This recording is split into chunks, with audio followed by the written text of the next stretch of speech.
Welcome to the Wildlife Wire. I'm Mark Searles, And I'm Samantha Miller. and this is your source for wildlife news and the people that make it.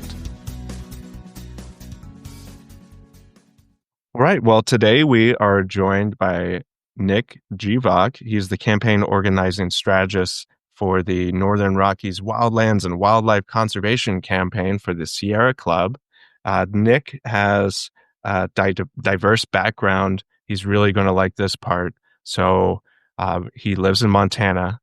He was a journalist, and so, or as they called way back when, a newspaper man. So, newspaper man, Montana. He's also a hunter and fisher. So, obviously, I'm drawing a correlation to the great Paul McLean, played by Brad Pitt, and A River Runs Through It. So, welcome, Brad. Really? He was much better looking, but sure, I'll take. Hey, this is audio. All right, don't spoil it. Yeah, so welcome to the Wildlife Wire, Nick. We're happy that you're here and shedding some light on some different viewpoints and some things that are going on in the Northern Rockies region, and you even get down to Colorado sometimes. In fact, we met at the Colorado State Capitol. He was lobbying for a bison bill that was ultimately successful and giving rights to bison as both a wildlife species now and then also as livestock. Sam, you have a question. I do. My question is, we kicked it off with that bison bill, and for those of us that are not as fluent in bison, I'd love to know a little bit about what that bill does or did. If you mentioned it, I need to know, what is it and what does it mean now that bison are wildlife? I thought they always were. Yeah, it's a great question, and it's also a great win, and at a really difficult time in conservation. It was great to get a win, but Sam, basically in Colorado, the only bison status were livestock, and those are commercial. Those are bison held by private landowners as livestock, raised for meat and hides. And yet a handful, Utah actually has two wildlife free-ranging herds in the Henry Mountains in far southeastern Utah, and then up in the Book Cliffs of northeastern Utah. And a handful of those animals, we don't have any hard data, but maybe 4 to 6 animals a year were wandering into Colorado. And they were being shot and killed by ranchers out there. And Wow. they could be legally. I mean, They there have was no no. protections, right? Yeah, yeah. So this bill, Senate Bill 53, which Governor Polis signed just over 2 weeks ago, now recognizes bison in the state of Colorado as big game wildlife, just like deer and elk and other species. And they will no longer be able to be shot and killed like that. Some people say, well, they were being poached. Well, technically they weren't being poached because Right. there was no legal status. They were sort of in this neverland, and now they will be. So it's a huge win to, those were bison on federal public lands moving up there, and now Colorado Parks and Wildlife will write a management plan for bison just like other species. So it was a really happy day. And I'm curious too, with ranchers, what's the difference in having bison graze land versus having cows graze land? Is there a difference in how those animals move and work across the landscape? Because I know bison were here originally. Yeah, well, bison were the most abundant game species in North America. Biologists estimate there were anywhere from 30 to 60 million bison on the landscape. And it was U.S. government policy to eradicate them. I mean, it's one of the more disgraceful elements of United States history. That's just the fact. But yeah, they're both bovids. Bison move around a lot. They wallow and they create water depressions.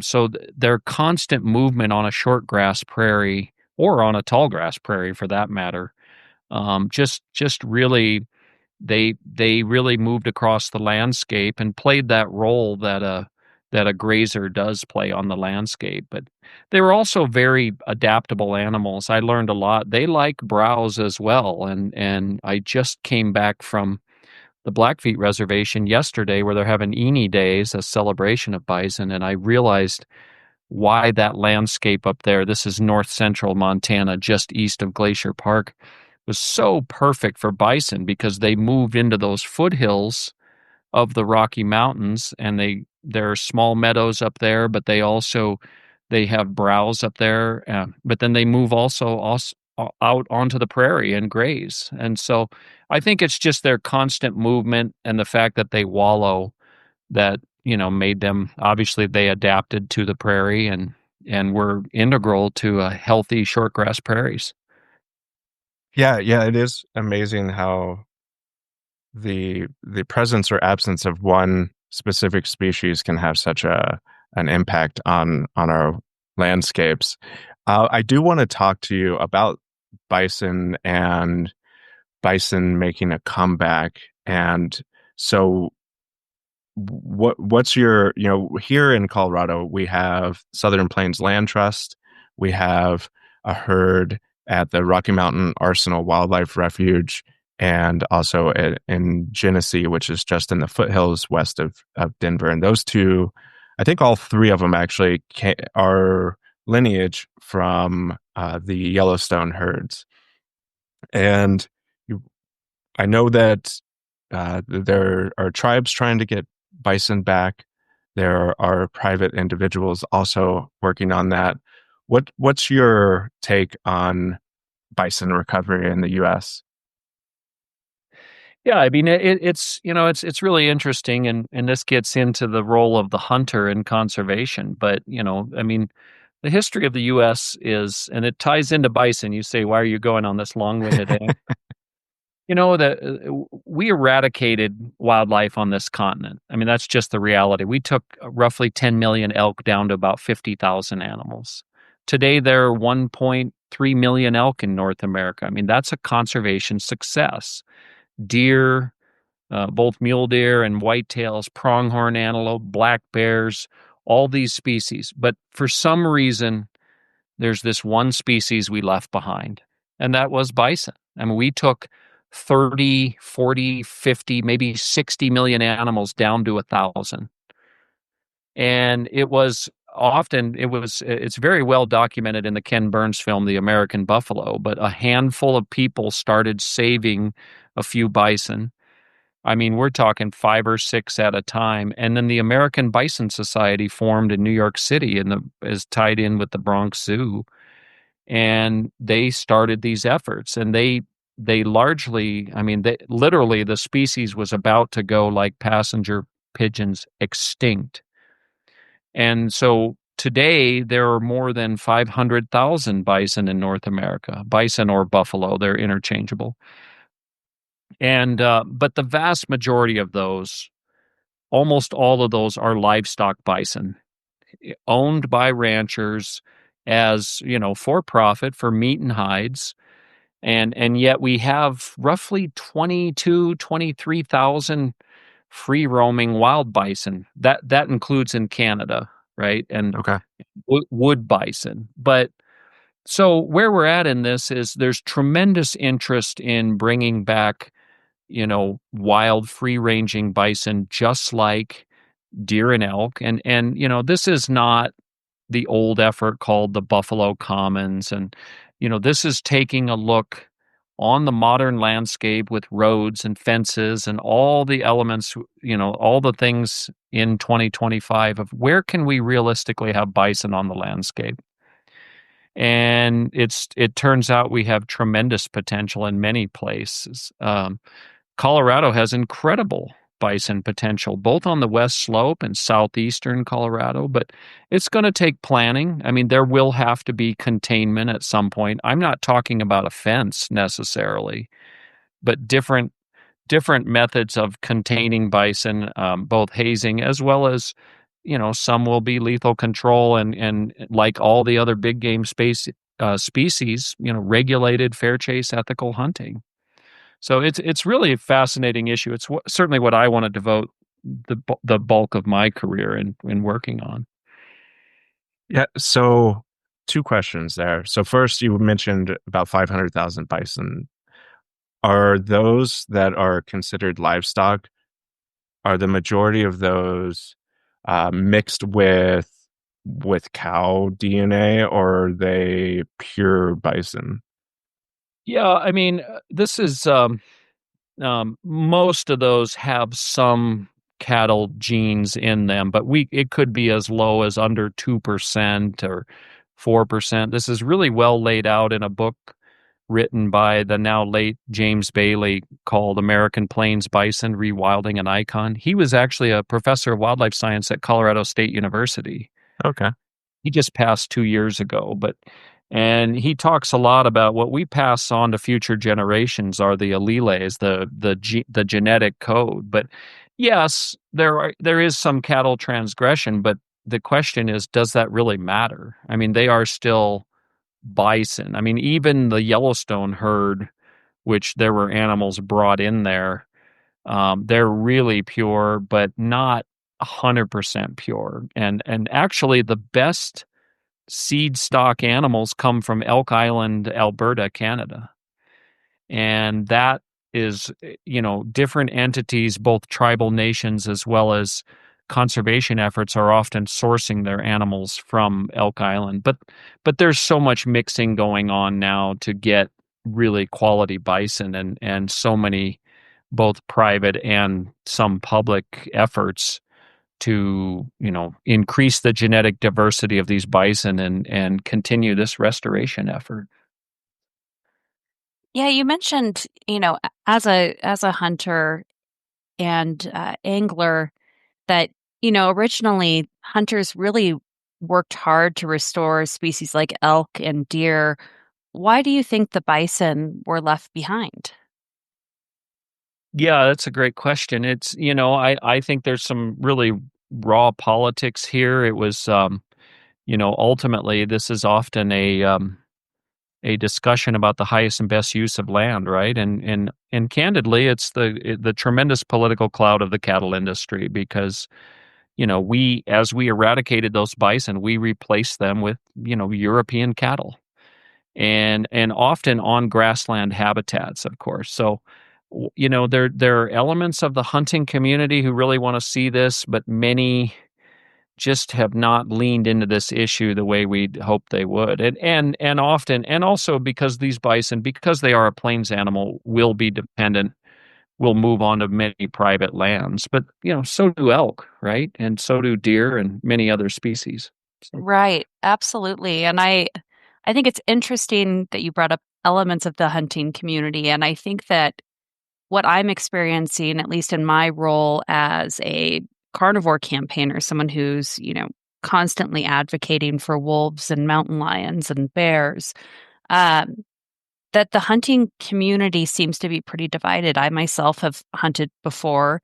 It seems like most of my friends that are hunters and subsistence based hunters um, really like having other species on the landscape. I would imagine that would include bison, but I'm thinking more of wolves and mountain lions. What do you think's happened to the hunting community now, and why are we hearing from so many people so loudly this kind of anti-carnivore sentiment and this kind of step back almost from conservation? yeah, it's a great question. I mean, and so I have 25 years of being engaged in the wolf issue in Montana, both as a journalist and in conservation. What I think it really is that it's like so many elements of our history. People just don't read history, and that people take for granted what we have. I mean, this is the era of abundance, right? You can shoot 3 elk a year in Montana. People say, well, I want to go back to the good old days. Well, no, you don't. In 1900, there were 5,000 elk in the state of Montana. Today, there are 145,000. So, as we began these efforts to restore the whole pyramid of wildlife, of course, we were going to start with the ungulates, right? I mean, candidly, the only reason we can have wolves and bears and cougars on the landscape is that we have a prey base for them to eat.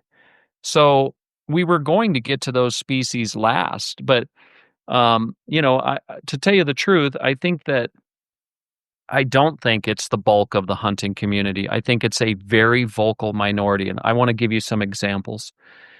We sell about 185,000 elk licenses in the state of Montana. That's resident, non-resident, cow only, extra licenses.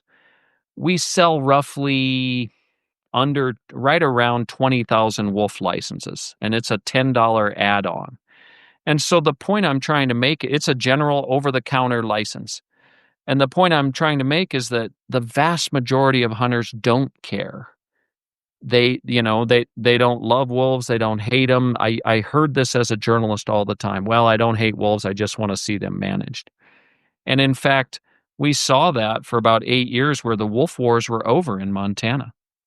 We had a reasonable, fair chase, ethical hunt. Wolf numbers were stabilized around roughly 1,000 to 1,100 numbers.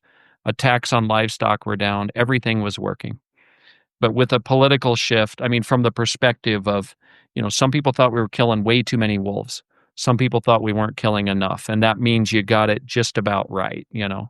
And then with a political shift in 2020, a handful of extremists took over and passed some of the most disgraceful laws to try to drive that number down to the absolute bare minimum. And that is the case in the states of Idaho, Wyoming, and Montana, where it is now in state statute that we are going to manage for bare minimum numbers of these animals.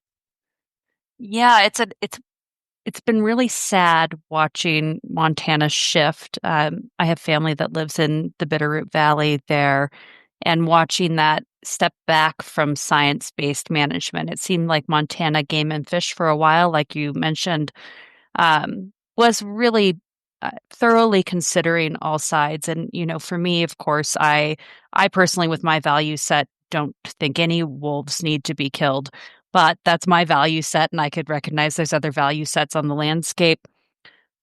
And your governor now has actually illegally taken a wolf in the past, correct? And then that commission has completely shifted. Yeah, and I like the fact that you bring up science-based management. It's look, you hear all this rhetoric. When wolves were reintroduced into Yellowstone Park and central Idaho in 1995, there were 95,000 elk in the state of Montana. Today we have just under 150,000 elk. So this whole narrative, it's not true. How are they killing all the elk and somehow making more? I don't know. Those Well, sound like alternative facts to me. yeah, exactly. It's it's just one of those things where well, I can tell you what's really driving this because I gave a presentation at the International Wolf Symposium back in 2022 titled Wolves as a Guise to Privatize Public Wildlife. It's a small group of people who are profiting off this, and largely driven out of Utah, where they've almost completely privatized wildlife with these groups that have this auction on big game tags. I don't know if you're familiar with this. Sportsmen for Fish and Wildlife and Oh, big game. yeah. All the And misnomers. all the misnomers, but no, they have this auction every year, and they've played the wolf card beautifully. Now we have a new player titled the Foundation for Wildlife Management, and it is a bounty group. They have bounties on wolves. That is such regressive policy. Yeah, it's like $1,000 per wolf, right? It's 2,000 Two on thousand. some. Yeah, Wow. and they're getting public money. They're getting money from certain hook and bullet organizations to pay for this.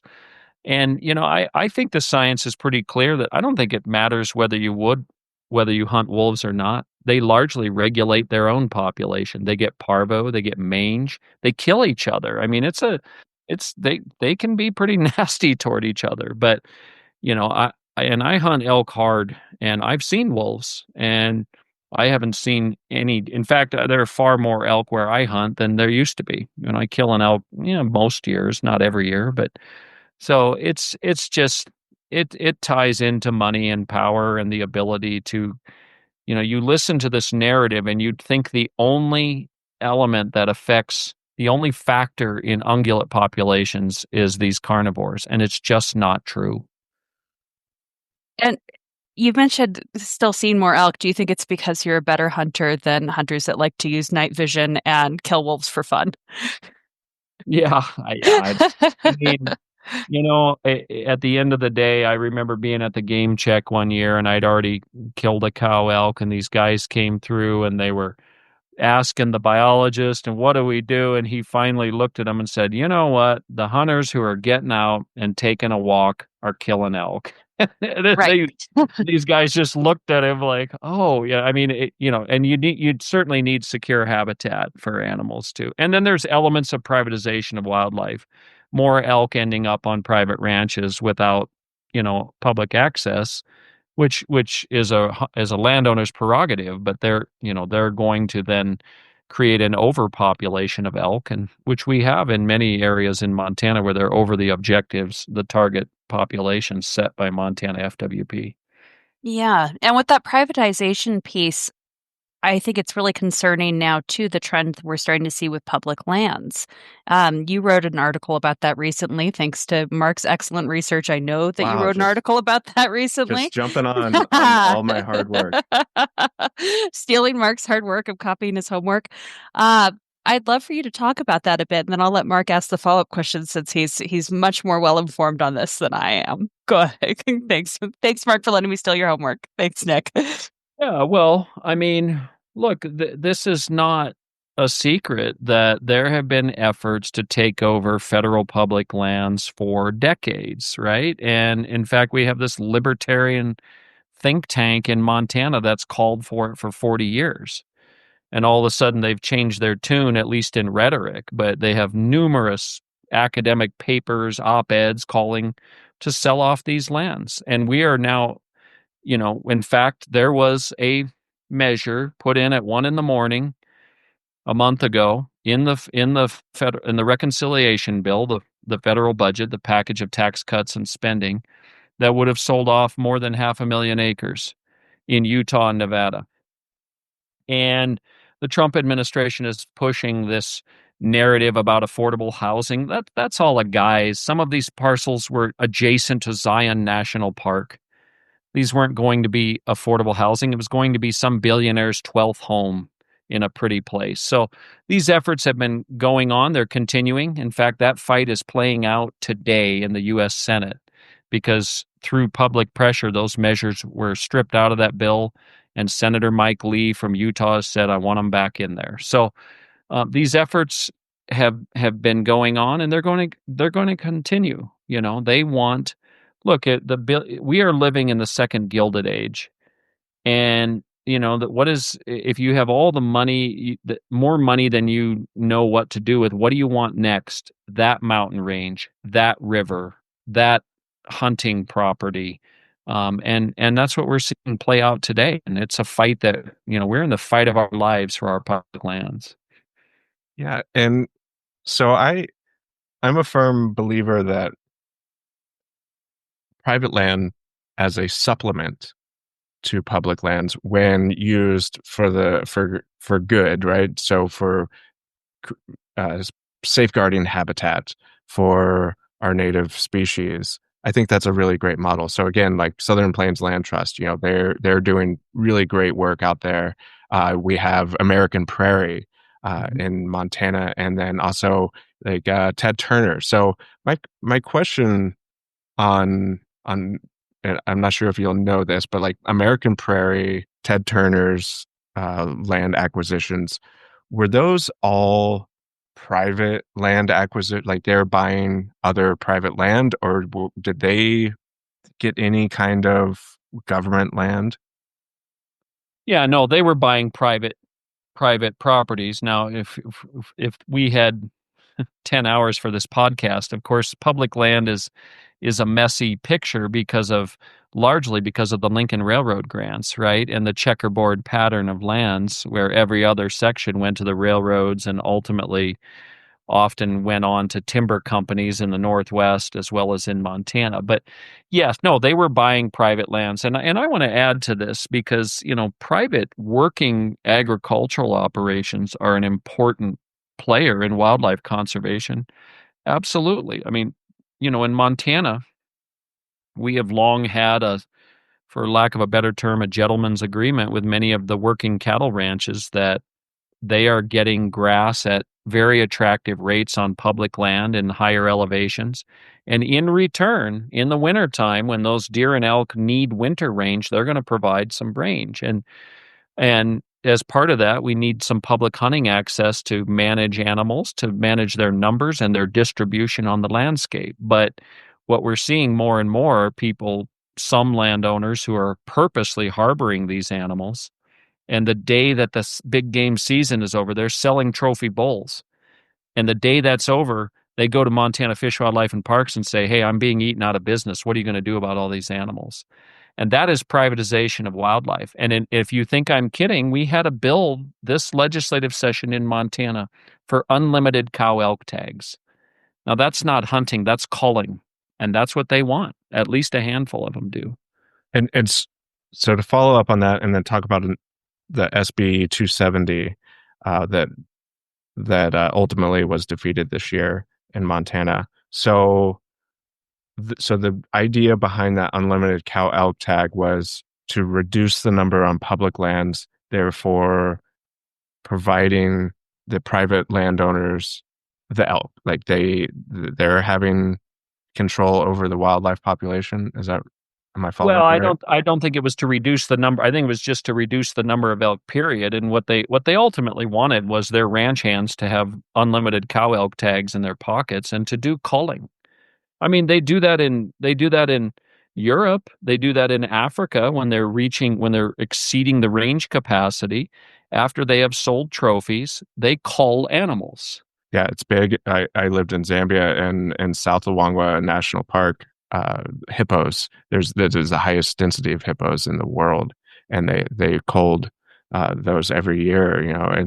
And so with the SB 270, so that was basically what you were talking about, right? So privatization of our public wildlife resources and allowing essentially creating trophy game farms on people's private lands. Exactly what it was. Very much so. And in fact, that was brought by a dark money group called the Montana Conservation Society, which is made up of like 5 people. The president is an outfitter who has leased up hundreds of thousands of acres throughout Montana. And again, you cannot force public access onto private ranches. People say you're trying to force access. We're not trying to do anything. But if you are having issues with the public's wildlife, the public hunter needs to be at least part of the solution. That is, and in this case, it would have eliminated that, and they would have had culling of elk. And they're going to bring that bill back, and they want to see a European and African style model of trophy management. Yeah, as a journalist, looking at all of these nuances around conservation groups and which groups are actual conservation groups and which groups might be dark money fronts and which groups might be hook and bullet and which groups are animal welfare groups. I mean, we run the gamut of titles and names and groups, and also messaging around these different pieces of legislation that we're seeing across states. How do we tell this story in a better way with the media? How does the media tell this story in a better way so it's clear to the public? Because I don't think the public really gets that this is going on. Yeah, well, I think ultimately, anybody who knows the history of our country, right? I mean, the hunting community did lead the way in wildlife restoration, and I strongly encourage you. There was a documentary produced 20 years ago now called Back from the Brink about Montana's efforts. And it documented that hunters led the way. And of course, anybody who's read, I mean, in 1900, this continent was almost devoid of wildlife. And of course, it got going in certain states. New Mexico Wildlife Federation, it preceded the National Wildlife Federation, but it was the formation of the National Wildlife Federation in 1936. And then, of course, the next year, the Pittman-Robertson Act passed. that was the dedicated funding specifically for wildlife from the sale of firearms and ammunition and sporting equipment. Anyway, and I know it's a long-winded answer, but hunters led the way and they should take pride in that. And I always felt like hunters should have taken pride in restoring species like wolves. I mean, they took a lead role in that. And yet, I think that the more conservation minded hook and bullet crowd needs to speak up and push back on the extremists. And I think that we're hearing from a very loud, very organized minority that is drowning out, I hate the term, but the silent majority. I'd like to think they're out there. I've certainly have encountered them myself. So, And so I imagine that those minority of voices that are very outspoken, a lot of it has to do with money and political power and taking these positions. And you talk about the Hook and Bullet Club, and you work for the Sierra Club. And so my pointed question is, as an avid hunter and angler, how did you end up in the Sierra Club versus one of those other orgs on the other side? Because hunting has provided a lot of, like you said, you got us back, led the way on wildlife conservation, for the last 100 years. well, yeah, I mean, I certainly, I mean, it's very public. I worked for 8.5 years as conservation director for the Montana Wildlife Federation. So I have worked in that world, but this opportunity, I mean, one of the things I loved about MWF, Montana Wildlife Federation, back in the day was the members got out and worked hard on this, committed Leopoldian conservationist hunters. But the Sierra Club is the same crowd is the same way with the hiking crowd, right? I mean, that's what we're known for. And the Sierra Club is the oldest and largest conservation organization in the United States. I mean, formed in 1892 in the preservation of Yosemite and preventing the damming of the Grand Canyon. I mean, we have an incredible record through more than 130 years of standing up. And so, I just, this job opened up and it was a great opportunity to really move. And I wanted to work on federal policy rather than state. I did at MWF2, federal lands. But, if people would read the position statement of the Sierra Club is not anti-hunting. Sierra Club. So, and it in many ways, I mean, if they were anti-hunters, why would they have hired me? Right. Yeah. I mean, it's very well known, but they're also they put they put conservation, broad-based wildlife conservation first, and that's why I love the club.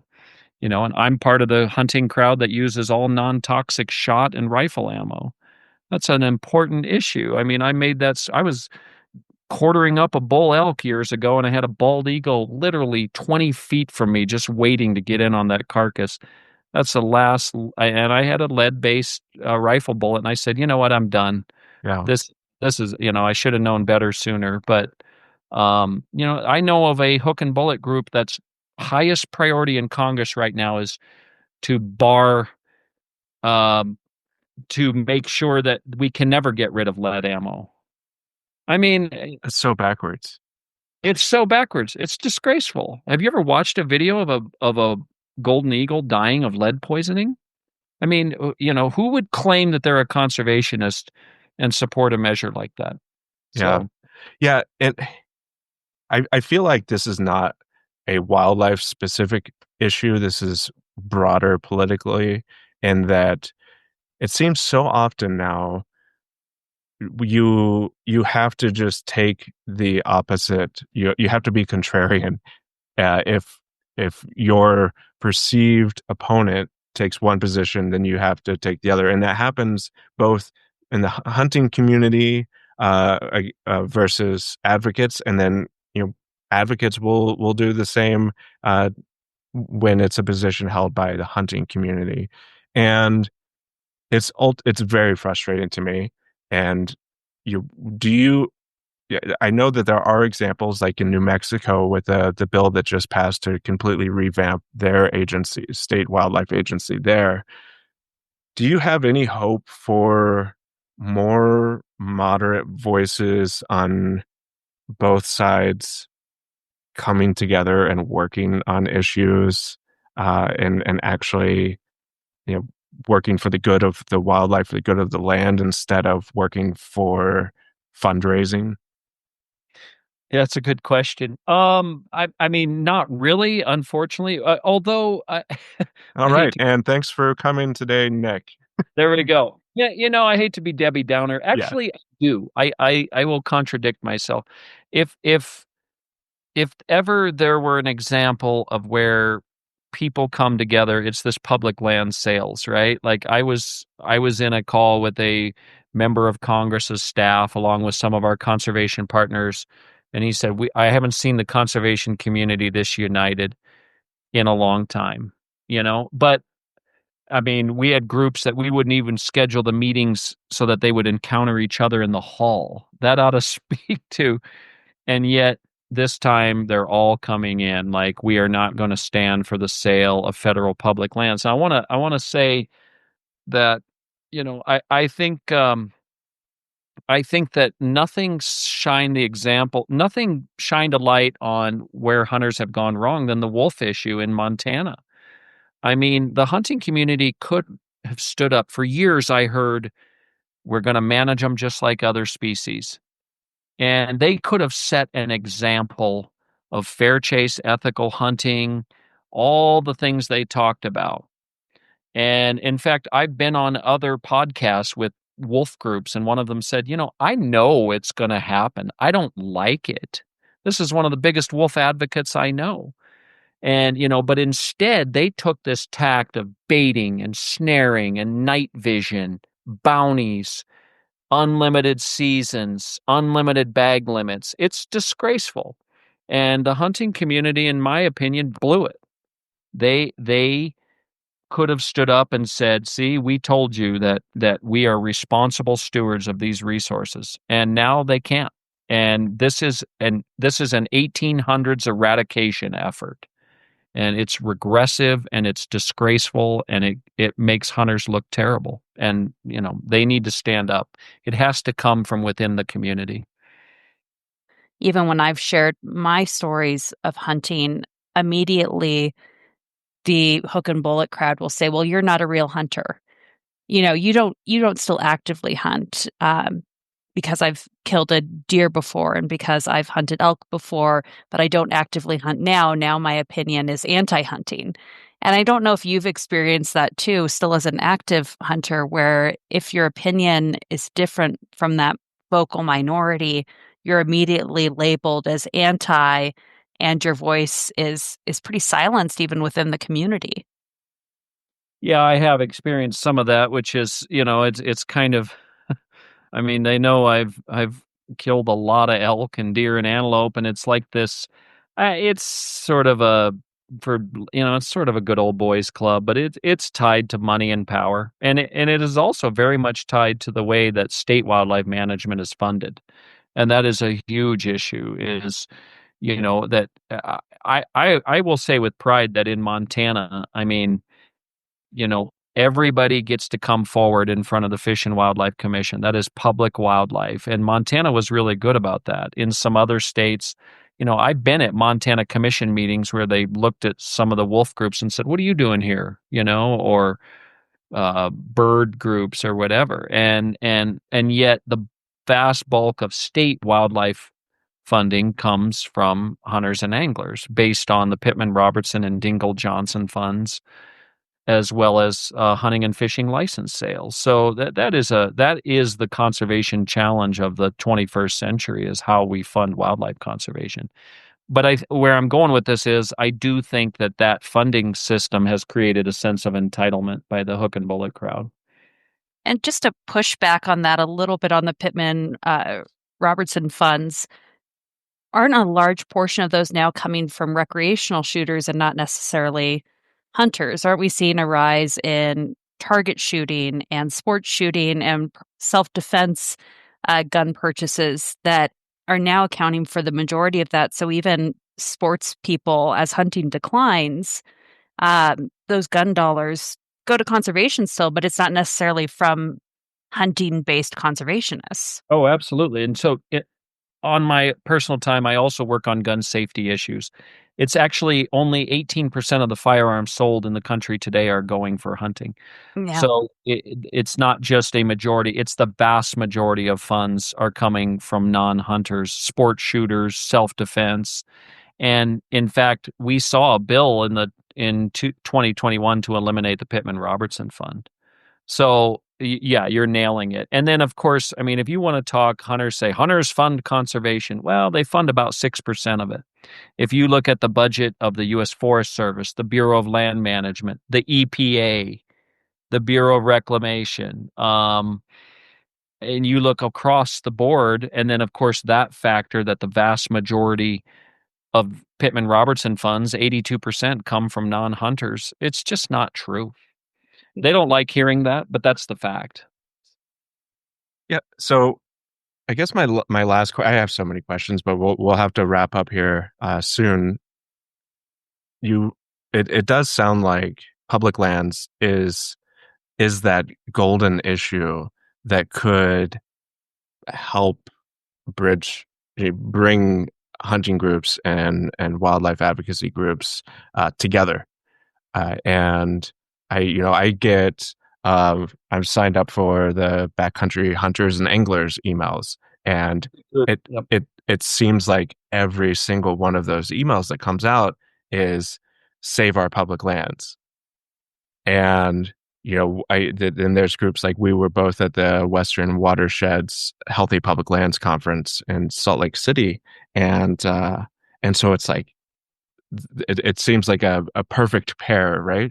And and so maybe as we find those common issues where it's not a specific species with big teeth and claws, right? That can evoke emotion and fundraising opportunities. Um, I mean, so and land isn't sexy, right? It's not that that iconic animal, whether it's a bison or a wolf. And so I think oftentimes the public is slightly disinterested in it because we live in an age of entertainment and clickbait and things, and just seeing open land isn't really stirring people up. But it's a huge issue, right? I mean, and I want you to, I guess, wrap up here uh, with what do you see are the top threats to our public lands, and and what do you think that the future of them will be? Yeah, no, I think you're nailing it. I mean, it is the top threat, of course, is outright fee titles sale of those lands. I mean, we're seeing that play out right now, today in the U.S. Senate as this budget bill moves forward. But number two, obviously, is just unbridled. I mean, we are seeing this from the Trump administration: logging, mining, hard rock mining, oil and gas, unregulated grazing, vast increase in grazing, and just the total exploitation of these lands for values that aren't wildlife values. And recognizing that those activities are going to happen, but that we should consider wildlife in that. And, that was a big part of what the Biden administration did with the public lands rule, saying that wildlife's going to have equal footing on lands to oil and gas and grazing and all these other uses. And that we need to take some realistic look at these landscapes and look where the wildlife values are really high. Is it an elk migration corridor? Are there threatened and endangered species there? Are there, we want to give wildlife a fair shake on our federal land. So, and then lastly, believe it or not, I think the other big threat is just privatization of wildlife. I mean, that is what my whole presentation was about, is people's ability to restrict the public from getting to these places so that they can sell trophy hunts. And we are seeing that more and more all across the West. That's playing out with the issue over, I don't know if you know about corner crossing and checkerboard Mm. landscapes, where people are crossing at a fence post to get on to adjoining public lands, and that happened in Wyoming with a landowner, a billionaire landowner who bought a ranch specifically to have a private elk hunting ranch. And so I think those are That the that was the one that was basically an island within federal lands, right? yeah. And yeah, And checkerboard is the ultimate. It came up at our public lands conference last week, Mark. I mean, a landowner doesn't pay property taxes on those, or and yet has exclusive access to them. So there are vast swaths of public lands that the public cannot get to and enjoy. And I'm not talking motorized access. Access is getting to the boundary of federal lands. Once you're on that boundary, that's travel planning, where we consider elements like elk security and wildlife and clean water and all of those values that we have as people who enjoy wildlife and enjoy our public lands. So I'd make it those three really: outright fee title sale, mass exploitation of industrial use, and then lastly, privatization of the fish and wildlife on those lands. yeah. Well, I think that sets us up for you to come back and expand on some of those topics. But it's been a real pleasure to have you here. I hope you can join us again and we can dive into some more of these issues. But thanks again, Nick, for joining us on the Wildlife Wire. No, I appreciate it. We'll see you down the road. All right.